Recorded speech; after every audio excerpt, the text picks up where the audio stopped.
오늘 여러분들에게 나누고 싶은 말씀은 하나님이 우리에게 보이지 않을 때 우리는 과연 어떻게 해야 하는가 하는 주제를 가지고 이야기하려고 합니다. 여러분, 하나님께서 10년 전에 아브라함과 사라에게 약속하셨습니다. 아들을 주겠다고 약속했습니다. 그런데 10년이 지나도 아무런 응답이 없는 것입니다. 아브라함과 사라는 이제 어떻게 해야 할까요? 우리가 대안을 찾아야 될까요? 아니면 더 기다리면서 기도해야 될까요? 우리가 하나님께서 아무런 일을 하지 않으실 때 우리는 어떻게 해야 될지 이 시간에 한번 그 이야기를 통해서 생각해 보도록 하겠습니다. 첫 번째 우리가 볼 것은 하나님이 보이지 않을 때 어떻게 한다고요? 먼저 우리가 기도해야 한다 하는 것입니다. 자, 여러분 16장 3절을 한번 보십시오. 어떤 내용이 나옵니까? 사례가 뭐라죠? 대안을 찾고 있습니다. 그 대안이 뭐였냐면 자기의 여종 하갈을 어떻게 해요? 아브라함에게 보내는 것이 그의 대안이었고 그가 상속자를 낳도록 해야겠다라고 생각을 했습니다. 자, 그럼 우리가 이제 생각을 해봐야 되죠. 이게 맞는 생각일까요? 아니면 틀린 대안일까요? 여러분도 어떻게 생각하십니까? 이 생각을 할 때 중요한 게 무엇입니까? 그것은 10년 동안 아무런 응답이 없었다는 것입니다. 10년 동안 아무 변화가 없을 때 우리는 새로운 대안을 찾는 게 맞는 건지 아니면 더 기다려야 되는 것인지 봐야 되는 것입니다. 여러분, 우리가 좀 더 깊이 생각해 봐야 될 것은 뭐냐면 우리가 10년 동안 불임 상태에 있는 것입니다. 아이를 안 가지고 싶은 게 아니라 정말 가지고 싶어요. 그런데 아이가 생기지 않는 것입니다. 우리가 어떻게 기도할 수 있을까요? 쉽지 않은 것이죠. 어떤 사람이 10년 전에 약속을 했어요. 근데 10년 동안 이행을 안 해요. 그러면 누구의 잘못입니까? 약속한 사람의 잘못이죠. 그러면 하나님이 10년 전에 약속을 했으면 하나님이 그 약속을 이행하지 않으면 누구의 잘못입니까? 하나님이 약속을 하셨거든요. 그런데 아직도 이행을 하지 않는다는 것입니다. 10년 동안의 기다림은 절대 쉬운 게 아닙니다. 열심히 기도하면 기도할수록 어떻게 해요? 마음이 아리고 마음이 너무 아픈 것을 경험하게 됩니다. 물론 열심히 기도 안 한 사람은 그렇게 힘들지 않습니다. 그러나 열심히 기도할수록 진짜 힘든 것입니다. 신약에 보면은 12해 동안 혈류증으로 힘들어했던 여인이 나옵니다. 이 여인이 12년 동안 어떻게 했을까요? 정말 애끓는 마음으로 온갖 유명한 의사들은 다 찾아다녔을 것입니다. 그래서 마지막에 부끄럽지만 예수님을 만지고 낫게 됩니다. 왜요? 절박하니까. 아브라함과 사례는 이런 절박함이 그들 속에 있는 것입니다. 그럴 때 사례는 어떻게 해야 하는가 하는 것입니다. 정답은 먼저 하나님께 물어야 됩니다. 왜 그렇죠? 아브라함과 사례는 뭘 가지고 있습니까? 하나님에 대한 경험을 가지고 있기 때문입니다. 그래서 기분이 엄청 상하지만 어떻게 해요? 먼저 하나님께 물어봐야 됩니다. 어떻게 해요? 하나님 준다고 하지 않으셨습니까? 된 줄로 믿으라고 하지 않았습니까? 그런데 이게 뭡니까? 여러분, 우리가 기도한다는 거는 예쁘게 기도한다는 뜻이 아니에요. 아니, 안 됐잖아요. 안 됐는데 어떻게 예쁘게 기도해요? 따지듯이 기도하는 것입니다. 엘리에셀이 아니라면서요. 그래서 하늘의 별도 보여주지 않았습니까? 그럼 우리에게 당연히 아기를 주셔야 되는 거 아닙니까? 하나님이 주신 말씀으로 그 말씀에 의지해서 조목조목 따지는 것입니다. 그리고 하나님, 이렇게 아이를 주지 않으면 어떻게 해요? 나도 대안이 있다. 이거를 말을 해줘야 됩니다. 내가 하갈을 보내도 되겠습니까? 라고 물어봐야 되는 것이죠. 그럼 반협박입니다. 그렇죠? 하나님 우리 사랑하시고 우리가 그의 말을 듣기를 원하기 때문입니다. 그런데 사라는 어떤 선택을 합니까? 기다리지 못하고 그의 대안을 보내게 됩니다. 그 원인 분석이 나오는데 사례가 왜 그런 생각을 가지게 되냐면 어떻죠? 16장 2절에 보면은 이 모든 일의 잘못은 누구다? 하나님이다. 하나님이 주지 않아서 그렇다는 것입니다. 여러분, 이거 어디서 많이 들어보지 않았습니까? 5장 2절에서 아브라함이 똑같이 얘기를 합니다. 하나님 나한테 뭘 줄 건데요?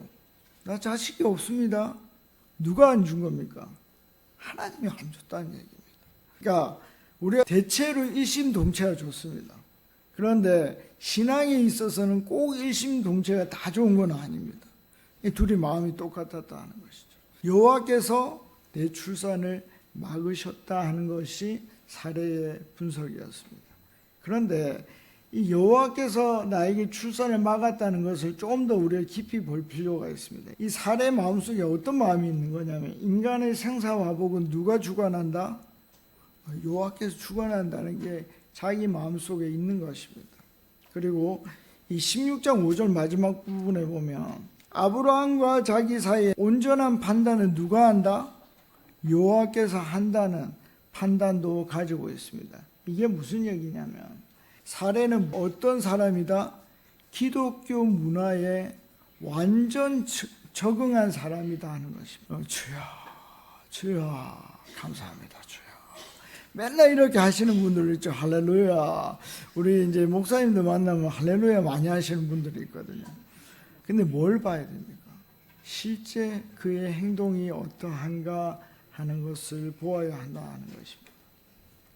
사례는 아주 기독교적이지만 실제 행동은 그의 믿음과 달랐다는 것입니다. 지식적으로는 여호와를 알았지만 그는 다른 대안을 찾았습니다. 자, 16장 4절을 보십시오. 아주 재미난 부분이 나옵니다. 사라의 뜻대로 하갈이 임신을 했습니다. 그리고 어떻게 했을까요? 당연히 사례를 멸시했겠죠. 아니, 이걸 모른단 말입니까? 정말 이걸 모릅니까? 어떻게 이렇게 모를 수가 있습니까?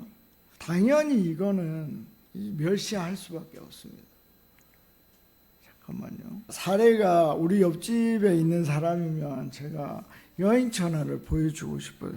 후궁이 아기를 임신하면 어떻게 변하는지. 여러분, 진짜 사라가 몰라서 이거를 그랬을까요? 이 문제는 뭐냐면, 내가 가진 문제가 하나님보다 더 크게 보이는 거예요. 그러니까 사리 분별이 안 되는 겁니다. 왜? 그 문제가 커지면 마음이 급해지거든요. 여러분, 반드시 중요한 것은 뭐냐면, 제가 한 발 빼라고 그랬습니다. 여러분, 진짜 이거는 힘든 일인데 급하면 급할수록 뒤로 빠져야 돼요. 그래야 이 문제가 하나님보다 작다는 것을 알게 된다 하는 것입니다. 나에게 오래된 문제가 있습니까? 근데 하나님이 10년 동안 아무 응답을 하지 않습니다. 그럼 우리는 어떻게 해야 됩니까? 우린 그때 좋은 신앙인은 어떻게 한다 그랬죠? 우리 신앙을, 역사를 뒤돌아본다 그랬습니다. 뒤돌아보면 어떤 분이 나타나시죠? 우리의 삶에 간섭하셨던 하나님이 나타납니다. 우리 삶에 크게 나타나셨던 하나님이 그때에 보입니다. 그때야 우리가 참된 기도를 할 수 있다는 것입니다. 그럼 우리가 예레미야 33장 3절을 한번 같이 읽겠습니다. 시작. 너는 내게 부르짖으라. 내가 내게 응답하겠고 내가 알지 못하고 크고 은밀한 일을 내게 보이리라. 너는 내게 부르짖으라. 이 얘기는 뭡니까? 좋게 기도하지 말라는 것입니다. 크게 울면서 기도하라는 것입니다. 그러면 큰 일을 너에게 보여주겠다 하는 것입니다. 여러분, 우리에게 큰 어려움이 있고 오랫동안 답보 상태에 있습니까? 우리가 하나님이 크시다는 것을 믿고 뭘 해야 됩니까? 또 기도하고 또 기도해야 됩니다. 그러면 하나님께서 큰 일을 우리에게 보여주실 줄로 믿습니다. 두 번째는 하나님이 보이지 않을 때도 뭐 하신다? 일하신다 하는 것입니다. 하갈은 사례의 학대를 견딜 수 있었을까요? 없었을까요?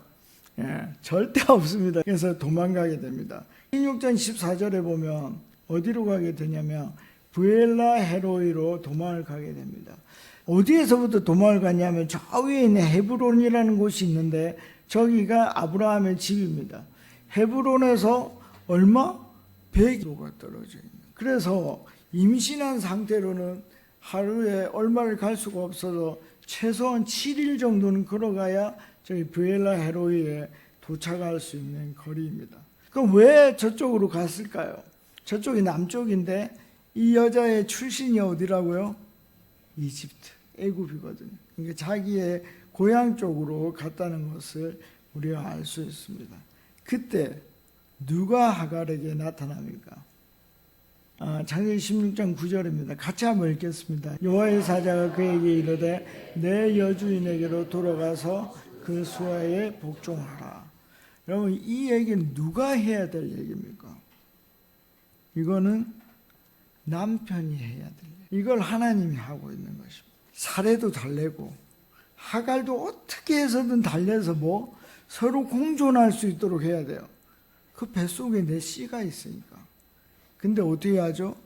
자기는 쏙 빠지는 거예요. 여러분, 남자입니까? 여러분, 이게 우리의 믿음의 조상이에요. 아멘?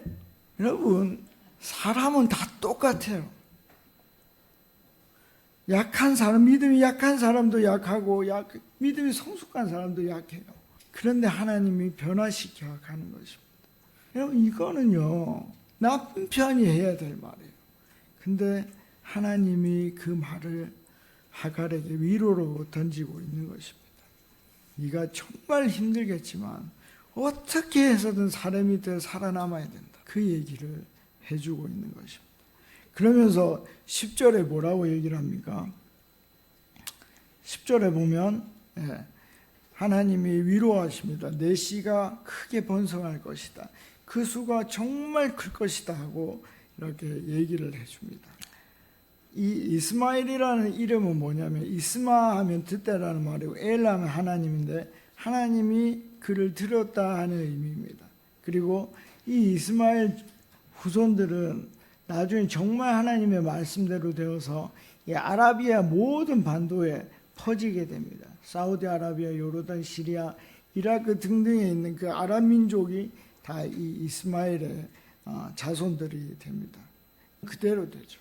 그리고 그 모든 것을 하갈이 경험한 후에 그곳에 이름을 붙입니다. 브엘라 헤로이라고 얘기를 합니다. 이 브엘은 우물이고 라하이라는 말은 살아계신다는 말이에요. 그리고 로이 하면 살피다는 말입니다. 그래서 살아계신 그 하나님이 나를 살펴주신 우물이라고 그 이름을 브엘라 헤로이라고 얘기를 하고 있습니다. 여러분, 하갈은 광야에는 하나님이 없을 줄 알았어요. 근데 하나님은 그곳에서 만나 주셨습니다. 우리 시편 139편은 정말 놀라운 구절이 많은데 우리가 9절과 10절을 한번 읽겠습니다. 내가 새벽 날개를 치며 바다 끝에 가서 거할지라도 거기서도 주의 손이 나를 인도하시며 주의 오른손이 나를 붙드시리라. 여기는 하나님이 못 오시겠지. 하나님 여기까지는 신경을 못 쓰시겠지. 아니, 내 남편도 나를 버렸는데 누가 내 편이 되겠어. 그곳에서 하나님께서 나를 만지시고 그 옆에서 나를 위로하신다 하는 것입니다. 여러분, 정말 아무도 없다고 생각할 때 누가 있다고요? 하나님 내 옆에 있습니다. 그리고 나에게 위로와 평안을 선포해 주십니다. 이걸 알면 우리가 뭘 할 수 있다고요? 기도할 수 있는 것입니다. 그래서 아무도 없을 때, 아무도 느껴지지 않을 때 우리가 꼭 기도할 수 있으면 좋겠습니다. 어떻게 기도합니까? 하나님, 저 혼자가 되었어요. 아무도 안 보이는데 희망도 없습니다. 그러나 하나님께서 제 곁에 있다고 말씀하셨으니까 제가 느낄 수 있도록 저에게 나타나 주십시오. 이렇게 기도하는 것입니다. 이렇게 기도할 때 하나님께서 우리에게 나타나시고 우리에게 위로하시고 축복하실 것입니다. 그래서 우리 이 하나님을 믿고 외롭고 힘들 때 뭐한다? 꼭 기도할 수 있는 우리 모두가 됐으면 정말 좋겠습니다. 자, 이제 말씀을 맺도록 하겠습니다. 여러분, 하나님 우리 옆에 계십니다. 우리가 볼 수 없을지라도 하나님은 우리 옆에 계십니다. 그래서 하나님이 느껴지지 않을 때, 하나님이 보이지 않지만 더 기도할 수 있는 우리가 됐으면 좋겠습니다. 그러면 하나님께서 어떻게 하신다고요? 우리에게 위로하시고 복의 복을 더해 주실 줄도 믿습니다. 여러분, 이번 한 주 우리가 하나님의 그 큰 날개 아래서 하나님의 보호하심을 받는 저와 여러분들이 되시기를 간절히 바랍니다.